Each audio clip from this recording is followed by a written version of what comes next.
Nyonya, ada sedikit pengakuan yang ingin didengarkan oleh majelis hakim yang mulia. Kami mengetahui bahwa Nyonya memiliki seseorang kekasih yang bernama Kapten Anwar. Namun, faktanya bukan hanya Kapten Anwar yang menyayangi Nyonya, melainkan ada orang lain, yaitu Mayor Bahri, suami Nyonya saat ini.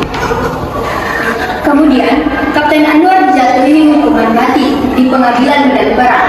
Katanya, ketua pengadilan itu adalah Mayor Bahri, suami Nyonya. Kami memiliki beberapa pertanyaan untuk Nyonya. Harap Nyonya menjawab jujur dan mengatakan sejujurnya kepada majelis hakim yang mulia.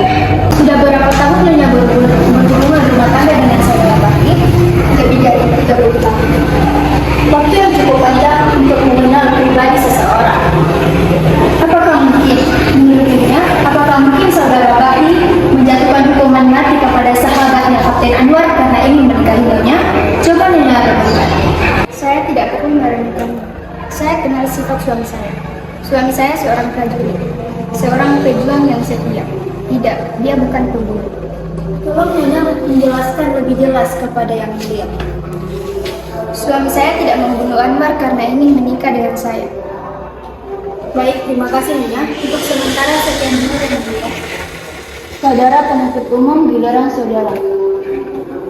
Nyonya Murni, apakah Nyonya adalah seseorang yang jujur atau Nyonya hanya memiliki untuk mengabaikan kesetiaan pada suami Anda yang sama sekali tidak ada begitu?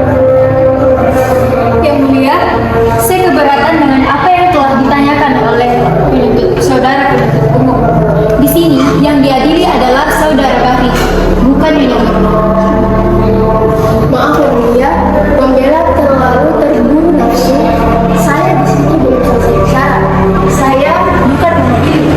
Saya hanya menyampaikan sebuah simpulan dari saya. Teruskan saudara penuntut umum. Setelah saudara meninggal, berapa lama kemudian Nyonya dapat menikah dengan saudara Bahri?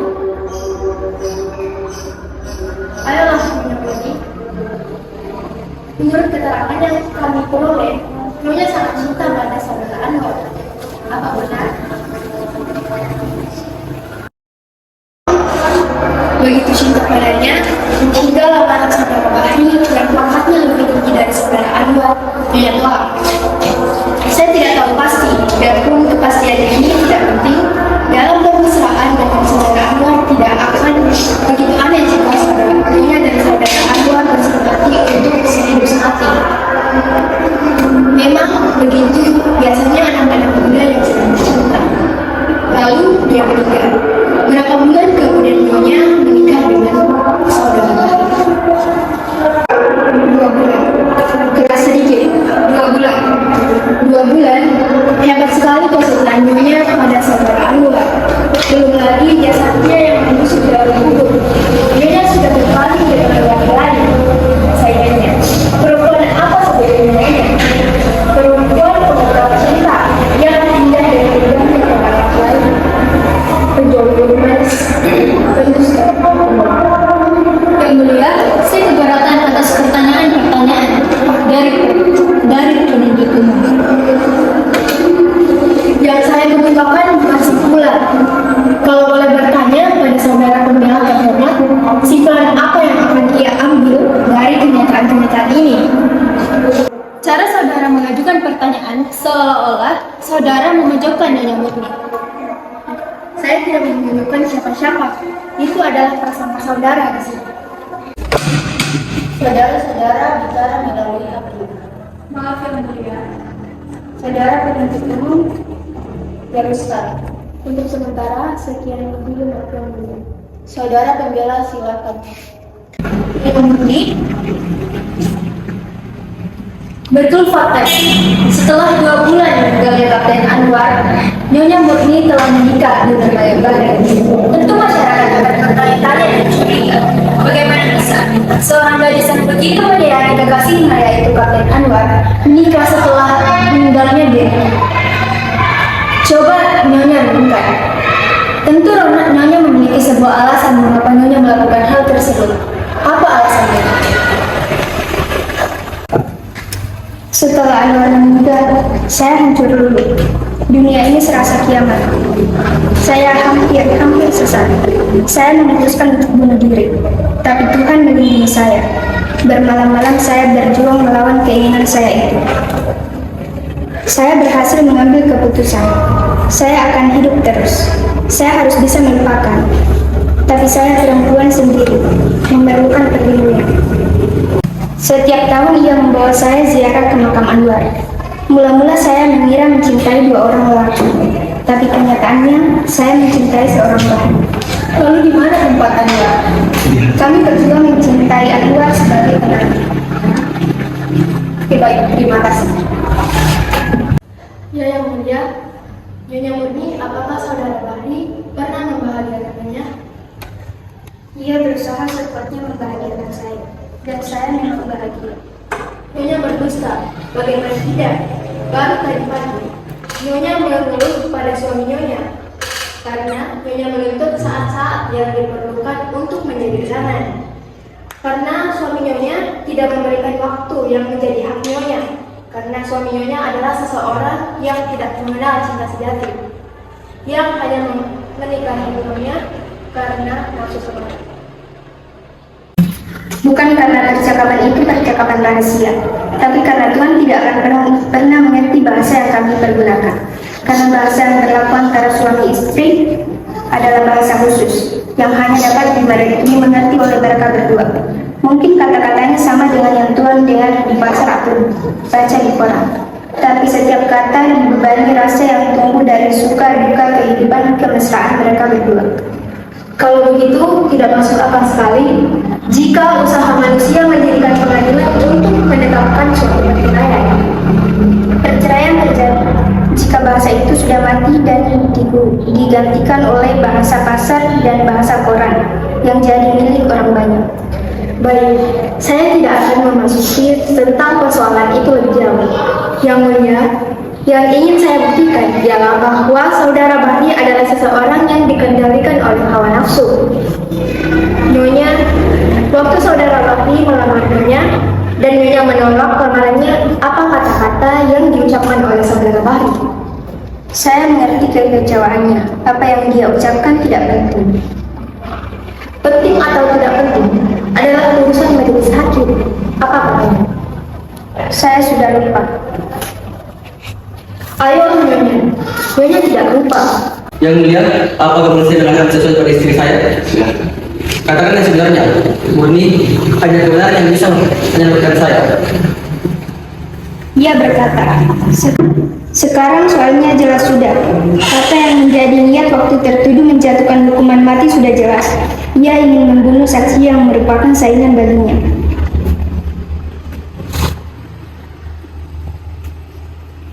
Ibu Hakim yang mulia, apakah boleh saya menunjukkan sebuah barang bukti? Saya kira tidak perlu lagi. Mulia, apapun keputusan yang akan dijatuhkan oleh Yang Mulia, salah satu hal yang harus pasti.